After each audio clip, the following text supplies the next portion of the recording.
नमस्कार मित्रों, आज मैं आपको इस प्रस्तुति के माध्यम से साधना के बारे में पूर्ण जानकारी देने वाला हूं, जिसमें हम जानेंगे कि साधना क्या होती है और इसे किस प्रकार से किया जाता है। साधना यानी खुद को नियंत्रित करना, अर्थात योग की भाषा में इंद्रियों को अपने अधीन करने का नाम ही साधना है। इसे हम स्वयं पर नियंत्रण कर अपने मन मुताबिक फल हासिल करने का तरीका भी कह सकते हैं। हम साधना के पथ पर निरंतर जितना आगे बढ़ते जाएंगे, उतने ही हम बाहर और अंदर से मजबूत भी होते जाएंगे। साधना यदि मानवता के लिए उचित पथ पर हो तो उससे अपना और मानवता दोनों का कल्याण होता है, और साधना यदि गलत दिशा में हो तो अपना और मानवता दोनों का नुकसान होता है।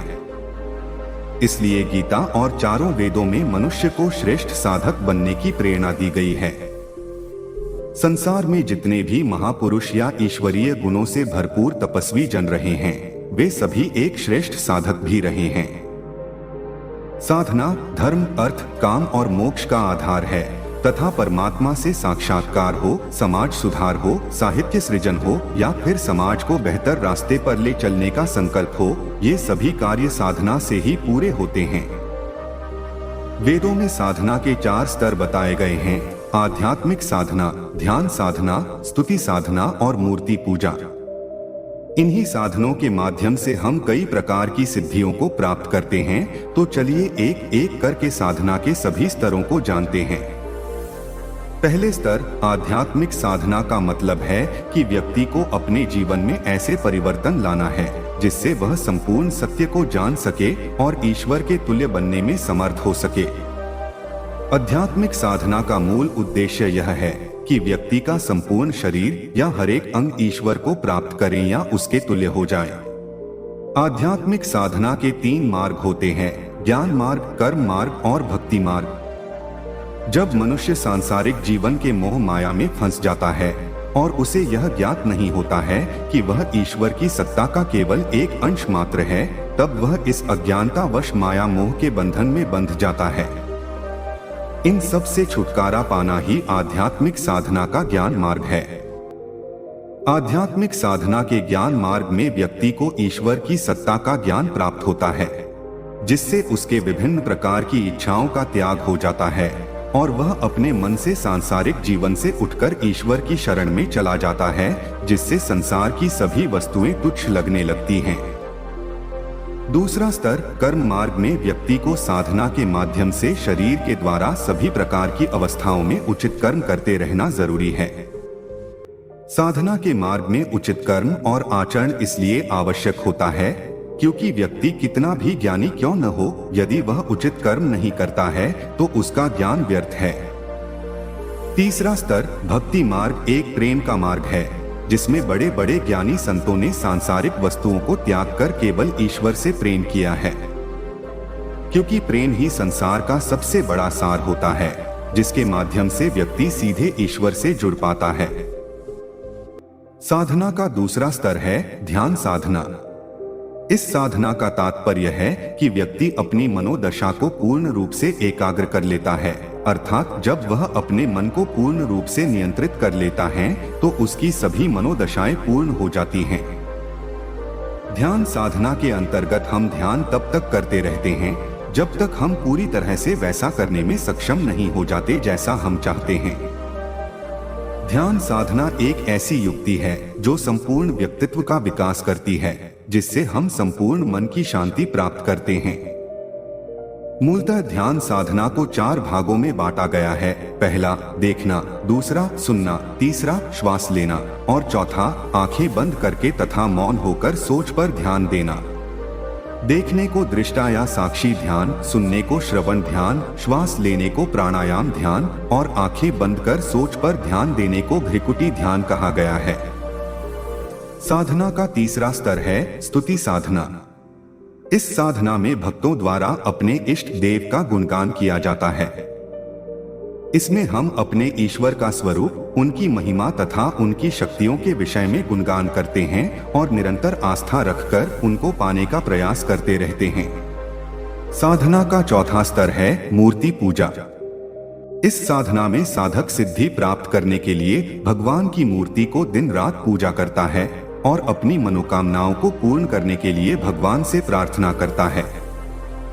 मूर्ति पूजा में साधक किसी पत्थर, मिट्टी या अन्य चीजों से अपने इष्ट देव की प्रतिमा तैयार करता है और उसमें सर्वगुण संपन्न परमात्मा की छवि को महसूस करता है। मित्रों, अभी तक आपने ये जाना कि साधना क्या होती है तथा इसके कितने स्तर होते हैं। अब हम जानेंगे कि साधनाएं किस प्रकार से की जाती हैं। हिंदू धर्म में सिद्धियों को प्राप्त करने के लिए हजारों प्रकार की साधनाओं का वर्णन किया गया है, परंतु हम आपको इस वीडियो में मुख्य 4 प्रकार से की जाने वाली साधनाओं के बारे में बताएंगे, जिसके माध्यम से आप हजारों प्रकार के लाभ प्राप्त कर सकते हैं। इन्हीं साधनाओं के द्वारा मन को एकाग्र किया जाता है और व्यक्ति विभिन्न प्रकार की सिद्धियों का स्वामी बन जाता है। पहला, तंत्र साधना से व्यक्ति अपने अंदर कई तरह की रहस्यमयी शक्तियों को जान सकता है और आत्म शक्ति का विकास कर सकता है। तंत्र साधना एक ऐसी प्रक्रिया है जिससे हम अपनी आत्मा और मन को बंधन से मुक्त कराते हैं। इस प्रक्रिया से शरीर और मन शुद्ध होता है और ईश्वर का अनुभव करने में सहायक सिद्ध होता है। तंत्र साधना की प्रक्रिया से हम भौतिक और आध्यात्मिक जीवन की हर समस्याओं का हल निकाल सकते हैं। परंतु कुछ लोग में तंत्र साधना, तंत्र विद्या या तंत्र शास्त्र का नाम सुनते ही भय व्याप्त हो जाता है, क्योंकि ऐसा माना जाता है कि यह कोई भयानक विद्या या अघोरियों की साधना होगी, लेकिन ऐसा कुछ नहीं है।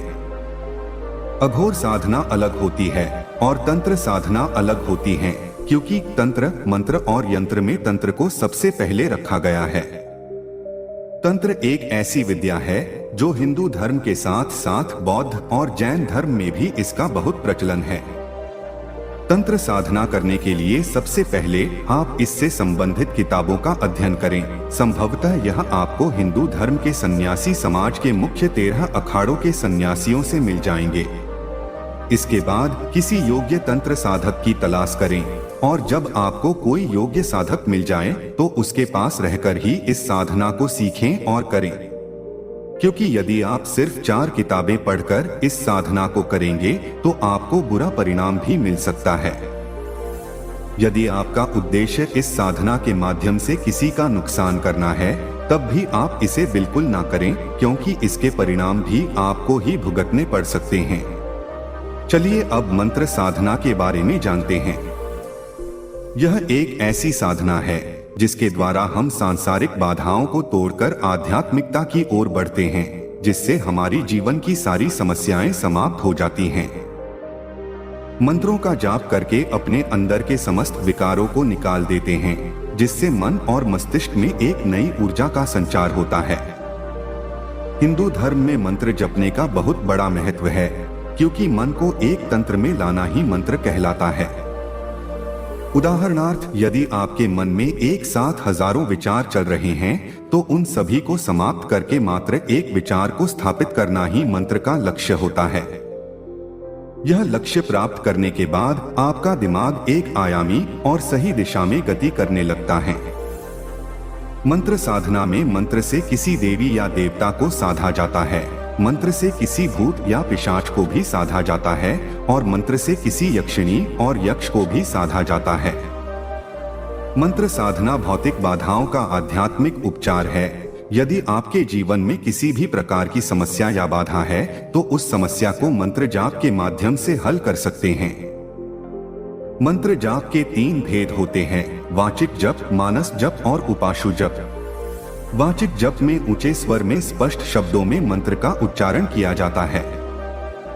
मानस जप का अर्थ मन ही मन मंत्र जाप करना होता है।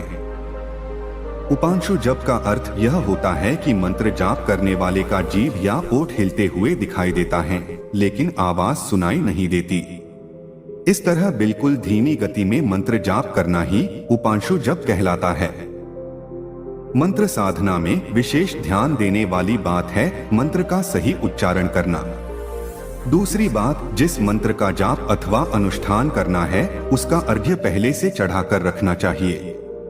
मंत्र साधना के लिए आवश्यक है कि मंत्र को गुप्त रखा जाए, तभी प्रतिदिन मंत्र का जाप करने से सिद्धि प्राप्त होती है।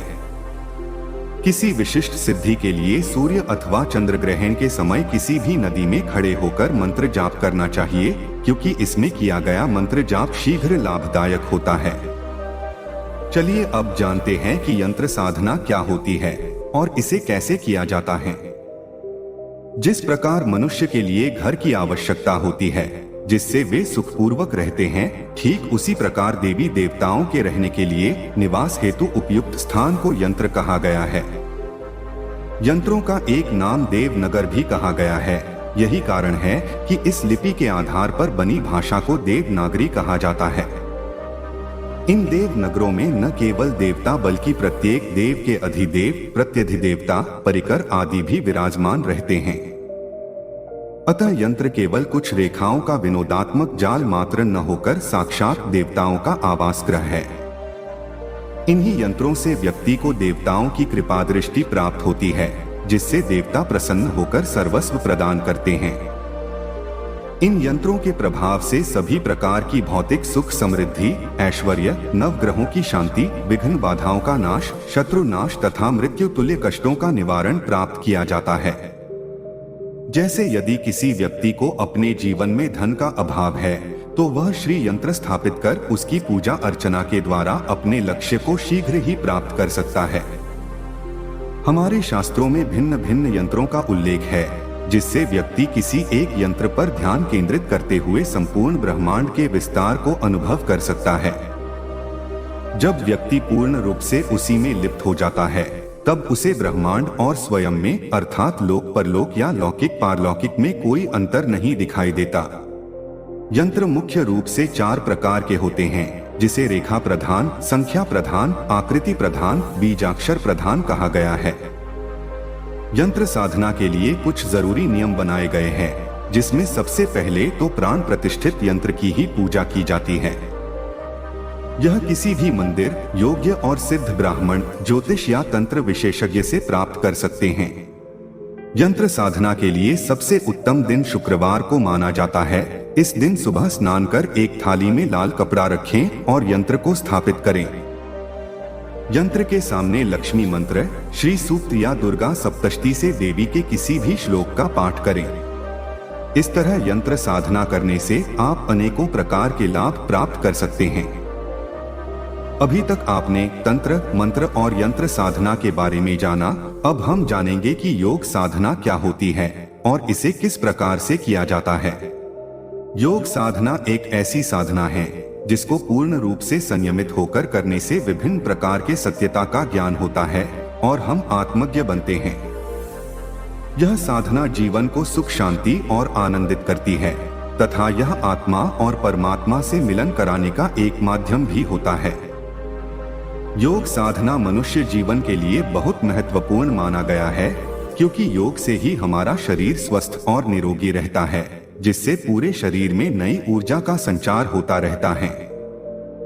इसलिए योग साधना को सभी साधनाओं में श्रेष्ठ मानी गई है, क्योंकि यह शुद्ध, सात्विक और प्रायोगिक है और इसके परिणाम भी तुरंत और स्थायी होते हैं। शास्त्रानुसार योग साधना के 8 अंग बताए गए हैं, जिन्हें अष्टांग योग भी कहा जाता है। ये 8 अंग यम, नियम, आसन, प्राणायाम, प्रत्याहार, धारणा, ध्यान तथा समाधि है। योग साधना के इन 8 अंगों को 2 वर्गों में विभाजित किया गया है, जिसमें 5 बहिरंग एवं अंतिम 3 अंतरंग साधना के अंतर्गत रखे गए हैं। इस तरह एक योगी योग साधना के मार्ग पर आगे बढ़ते हुए तथा उपरोक्त यम, नियम आदि साधनों को अपनाते हुए बहुत ही विवेकपूर्ण और धैर्य के साथ आगे बढ़ता है और अपनी लक्ष्य को पूरा करता है। आप लोगों में से कई लोगों ने सिद्धि प्राप्त कैसे करे, इसके बारे में पूछा था। साधक इसी योग साधना द्वारा अष्ट सिद्धियों को प्राप्त करता है और अपनी सभी तरह की मनोकामनाओं को पूर्ण करता है। साधना के बारे में कुछ ऐसी बातें हैं जिसे जानना आपके लिए अति आवश्यक है, तो चलिए उन बातों को जानते हैं। पहला है, साधना में श्रद्धा क्यों जरूरी है। किसी भी प्रकार के साधना में श्रद्धा का होना बहुत जरूरी इसलिए है क्योंकि बिना श्रद्धा के आप कुछ भी प्राप्त नहीं कर सकते। किसी भी साधना में वही व्यक्ति सफल हो सकता है जिसके मन में अपार श्रद्धा होती है। श्रद्धा पूरे मन से होनी चाहिए, क्योंकि हमारा मन ही ईश्वर से टकराकर अनुभूति प्राप्त करता है और सफलता मिलती है। दूसरा है, साधना में सफलता के लिए मन निर्विकार क्यों होना चाहिए। किसी भी प्रकार की साधना से सिद्धि प्राप्त करने के लिए हमारे मन मस्तिष्क में निर्विकार होना जरूरी है, क्योंकि जब मस्तिष्क में किसी भी प्रकार की कोई विकार नहीं होंगे और अन्य प्रकार के विचार भी नहीं होंगे, तभी हम अपनी साधना के द्वारा हर सिद्धि को प्राप्त कर सकते हैं।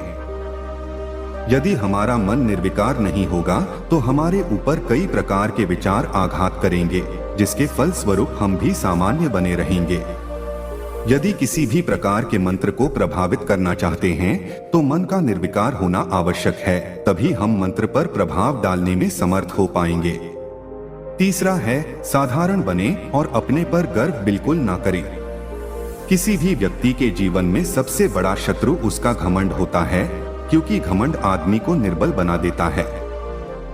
ठीक यही स्थिति साधना में भी होती है, इसलिए साधना में कभी भी किसी प्रकार का घमंड नहीं करना चाहिए, बल्कि आप यह सोचें कि जिस साधना या सिद्धि को हम प्राप्त कर रहे हैं, इससे पहले भी कई लोगों ने इसे प्राप्त कर लिया है और हमसे ज्यादा ऊंचे स्तर पर ज्ञान प्राप्त किया है। जब इस तरह का विचार आपके मन में रहेगा, तभी आपको उपलब्धि प्राप्त होगी। मित्रों, आज का हमारा यह प्रस्तुति कैसा लगा, कमेंट्स में जरूर बताइएगा। और अगर इस प्रस्तुति में कोई त्रुटि रह गया हो तो मैं आपसे और भगवान से क्षमा मांगता हूँ और भविष्य में दोबारा त्रुटि न हो इसके लिए विशेष ध्यान रखूंगा। धन्यवाद।